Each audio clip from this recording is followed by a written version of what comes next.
Hello guys, welcome to our vlog. My vlog. I'm Chris and you're Hi, Ayesha. siya ang aking ka-LDR na GF. Magpa 5 months na siya sa Riyadh and LDR kami ng 5 months. 5 months kasi 5 months na siya. So guys, maraming nagtatanong kung nakakayanan ba natin ang ka-LDR na kaya ba natin LDR. Siyempre sa LDR naman tiwala lang, di ba? Ganyan. More loving, more caring, and kahit nasa malayo, more effort. Anong ito magko-question and answer kami today. Ako muna. Ako muna magtatanong. Sabi ko ako muna magtatanong.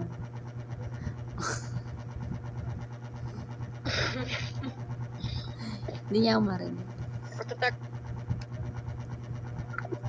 Wala na, hindi natapos yung vlog. Ang tumatawag na siya. Hindi. Wag na natin Huwag ko ulitin. naman kasi yung question answer ka na agad. Okay. Siyempre may anong nagustuhan mo sa akin? My first question is, ano nagustuhan mo sa akin? Una, yun. Tama ng ngiti mo. Doon ako. Ayun na yun. Alam mo na yun.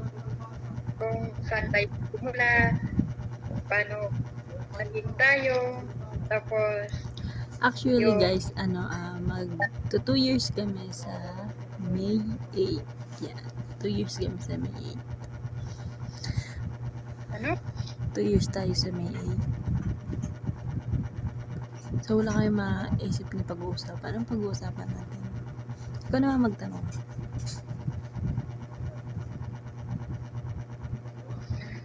Wala ko mahal ka. Sa ano mo dyan, sa Riyadh, ano na ang mga naadika mo? Sa 5 months mo dyan, ano naadika mo na? Nasika ko sa puso ko. Load?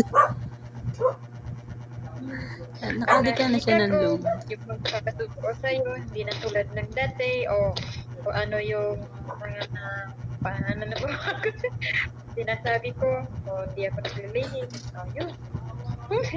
Parang naman layo ng mga sinabi ko sa'yo. Sabi ko, ano naadika mo? Sa 5 months mo dyan, ano naadika mo? Sa ngayon, pa-umpisa pa lang tayo, yun, alam mo na yun kung ano yun, yung lagi kung pinapaalaga sa inyo. And then, by the way, yung account natin, inulog-lugan natin, ay padala ko, ayun. Actually, So, guys, at sa 5 months niya, may binili kami, nag-start kami sa BX. Siyempre, May sa 5 bumili months kami mo, ng dalawang BX. So, ngayon ay i-adjust 6 ko days lahat na ng siya ngayon. 6 days na siya. bagay na yun. Ano? Sa sarili ko, and then sa iyo, and then sa future natin. Ayun na yun. Actually, guys, sa load lang nauubos. Joke lang. Sabi mo? Mahirap ba ang LDR? Mahirap. Bakit?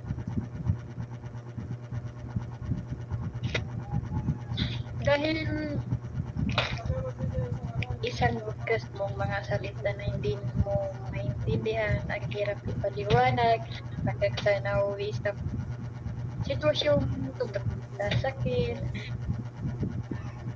Yung ang mag-adjust sarili ko para hindi tayo maiwalay sa relasyon na buo.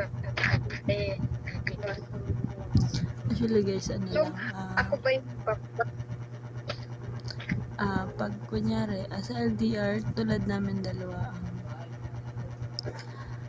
mag-out, hindi naman nawawala yung tampuhan, awayan, bangayan, ganyan. Pero na-handle naman. Kasi mga ganyan lang naman. Isang I love you lang, isang kiss ko, ganyan. Ganun lang. Ganun lang yung bati namin dalawa. So, minsan meron kaming pagtatalong hindi na naiintindihan, palamig lang ng konti, tapos usap na ulit, diba?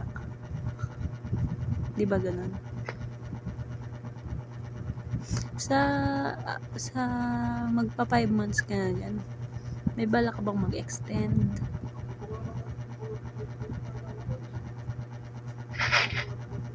Oo, pag once na hindi magbabago yung lagi kong sinasabi sa'yo na pag once na abot ko yung pangarap kong, alam mo na yun, siyempre tayo lang ang nakakalam nun. So, siyempre, pagsipagan ko yung talo. Kasi alam ko naman, ginawa ko yun, kaya hindi ko dapat sasakyan kung ano man yun. So guys, yung pinaka gusto niya ngayong makuha is sniper na 150. So medyo may, syempre nagka-start lang and wala pang ganun ka pero syempre kaya naman siguro yun, di ba? Sa mga nag-uumpisa pa lang dyan, so dapat ang unahin nyo ay tulad niyan, nag-abroad siya, syempre savings and magnegosyo ko ng konti, ganyan, para naman hindi masayang yung pinaghirapan niya sa abroad. Kasi mahirap ang maging isang OFW, andyan yung pagtitiis na sacrifice, diba? Sacrifice. And ang kailangan na sa relasyon ay, ano kailangan sa isang relasyon? Tiwala. Kailangan, Diba? Tiwala. Yun ang wala siya.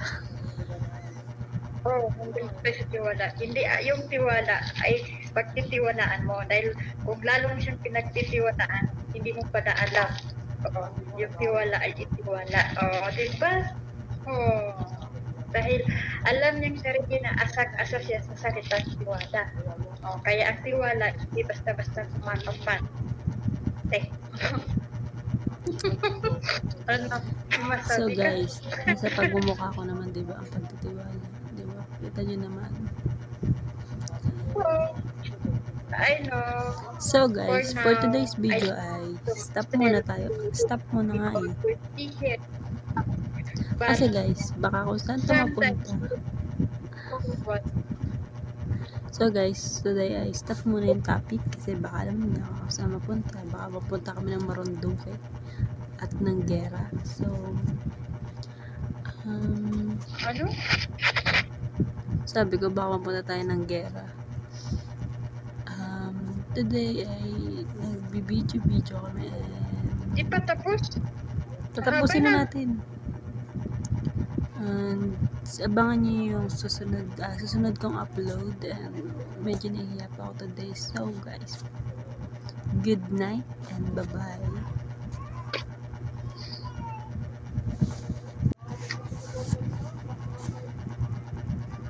I-upload mo.